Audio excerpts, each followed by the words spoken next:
We've got the Hyatt Regency cam behind us and still show that we've got some rain coming down. You can see it in her live shot. I'm going to show you right now, though.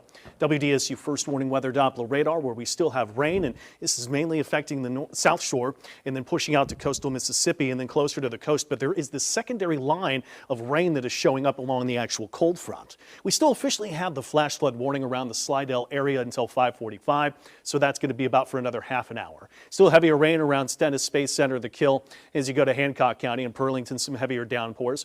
Right here in the city, though, the rain has kind of temporarily let up. We've got some downpours and a little shower to LaBranch to Norco, where the moderate showers or heavier rain still as you head out to St. Bernard and Plaquemines, Verret to even Delacroix to Hopedale getting some steadier and heavier rain. And the coast, of course, from Golden Meadow to Cocodrie to Leeville, Grand Isle, Lower Plaquemines, Port Sulphur, Nairn. You got some shower activity there too. But this is the redeveloping line on the actual cold front. You can still put down some hefty rain rates pretty quick of 1 inch per hour, if not more, but it's a pretty thin line and it should move quick enough that I'm really not concerned about more flash flooding out of this. But just to show from around Pearl River, Bogalusa, Folsom to Hammond to Ponchatoula, where that rain has been falling, on top of where we've had radar estimating 6, 7, 8 inches of rain. We actually had reports of over 8.5 in Mandeville collected at that location. Even a meet coming in with 5 3/4. Even the river parishes, Gramercy coming in with almost 7 inches of rain. This is combining yesterday with what's fallen today as well. But look at Armstrong International and MSY there. We only had about 3/4 of an inch of rain in that particular outlook. Let me go into the forecast, though, back to the radar to show how this is going to line up with the short-term outlook.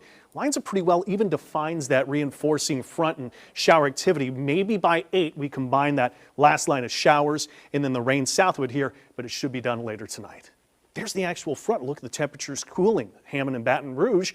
And there's a look at the winds. Well, they are starting to pick up Baton Rouge with an 8-mile-per-hour breeze. And that's the other part of this. After the rain's done, we're really picking up the winds. They're going to be whipping up and dropping in the colder air. That colder air is just northwest of us here. Drops in tonight towards tomorrow morning. We have to talk about wind chills tomorrow. Core of the cold settling into the Thursday. Then into Thursday afternoon, it's still chilly. But by the weekend, we're warming back up once again. High-risk forecast just to confirm with the Doppler radar.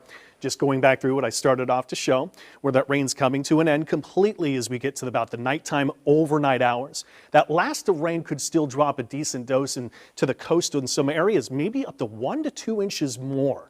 And that's on top of what you already got. So that's a forecast from right now through the next couple of hours. Officially, the watch, the flash flood warning still in place. And there is a very low-level risk still of the storm being severe, but I'm really not concerned. It's still that heavier rain impact, that last of it to go, which should be done completely tonight. Again, that another 1 inch possible, but I'm looking at the South Shore that's got that greatest threat. Tomorrow morning, we've got temperatures in the 40s, but it is pretty doggone windy, so wind chills making it feel even colder than that. And we've got a pretty much sunny day after just to show that it's not going to be great on local waters. We've got gale warnings that kick in. And real quick, I wanted to show top temps only into the 50s on a Wednesday. Then into Thursday, we're dropping in another freeze to the North Shore and maybe some frost to Houma Galliano. So 7-day forecast, it is a much windier, colder day tomorrow. Be prepared. And then picking back up the temps as we head into the weekend, warming to the 70s.